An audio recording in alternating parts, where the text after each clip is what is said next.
Hey, what's up, yo? This your boy Bruce Leroy, and I want to quickly talk about some NFL stuff real quick. So, for those that don't know, there's been some rumblings about Trey Hendrickson and the Cincinnati Bengals situation, how he spoke to reporters and basically, just be paraphrasing, he kind of shut off communication with the team, and he's not going to play unless he gets a new contract. I just got some thoughts on it real quick. This reminds me a lot of the Dalvin Cook situation over in Buffalo, right? And I'm gonna be honest with you. I think both of those two, what they have in common is they're overvaluing themselves. Don't get me wrong, both are very good players. Trey Hendrickson probably is better in his position than Dalvin Cook is as a running back, but both are very, very good football players and both have the potential to be perennial Pro Bowlers, right? I think Hendrickson's already been in a Pro Bowl. I'm not sure if Dalvin Cook has been in one yet, but I believe he's a Pro Bowl caliber player as well. So Trey Hendrickson, while he's a very good player, we've seen what happened with that Cincinnati Bengals defense last year, right? And don't get me wrong, very good. Like I said, just reiterating, he's a Pro Bowl level caliber player, but to demand $30 or $40 million when you're on a team with Joe Burrow that already has a franchise contract. Your team just paid both T. Higgins and Jamar Chase to big money. Where exactly is the room for you to get a big contract, a multi-year big contract that's worth $30 to $40 million? And so the question you have to ask yourself is, one, you said that you're looking at the market, you're looking at how all these guys are getting paid top dollar. But you also have to understand when Max Crosby and Myles Garrett, those guys are generational talents. And at the rate they're going, both of them are going to be solidified future Hall of Famers.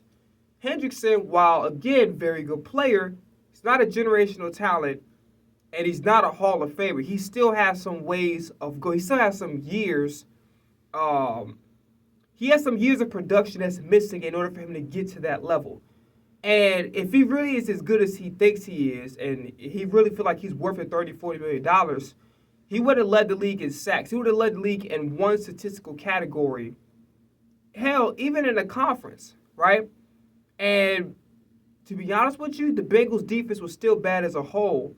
And while Hendrickson, again, very good player, he didn't do much to change it, right? He's not like Aaron Donald. He's not a Jalen Carter. He's not a Dexter Lawrence. He's not a Quinnen Williams. I don't put him in the category with even when I just spoke of Myles Garrett and Max Crosby. I'm not putting him in those Those guys are game-changing football players, right?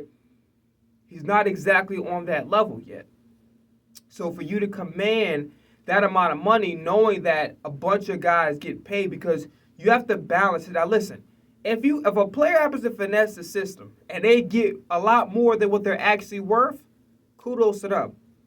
But typically, when you're on a team where you got multiple big contracts, you have to really ask yourself, what do you value more? Do you value being a part of an organization that can actually compete to win a Super Bowl?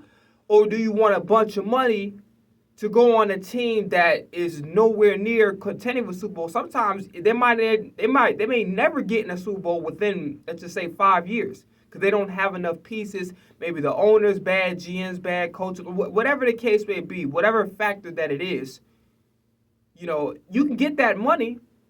Like, look what's going on with Tyreek Hill over in Miami, right? He got all the money that he wanted, but they're not winning, and he's low-key tired of it.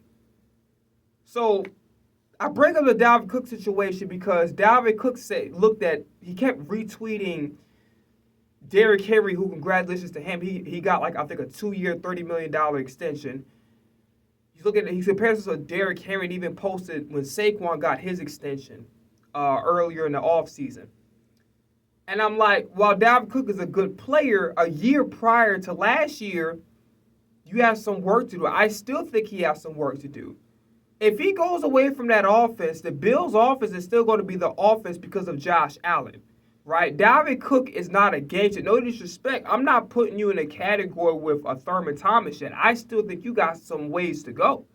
I don't think you're a solidified top 5 running back. I'm just keeping it real. So when you repost a guy saying this what you should get paid, you have to understand and be aware. Yes, if you can finesse the system, great, but understand what your value really is. Like really be honest with yourself. Are you really a generational talent? Or if you go away from the team, is the team going to collapse and fall apart? If the answer is no, then if you can't get that generational amount of money, if you can't get that the huge contract, you just need to just settle for. I'm not saying let them completely lowball you, but take a realistic number. That way, you can get the money, but at the same time, you're on an organization that you're winning.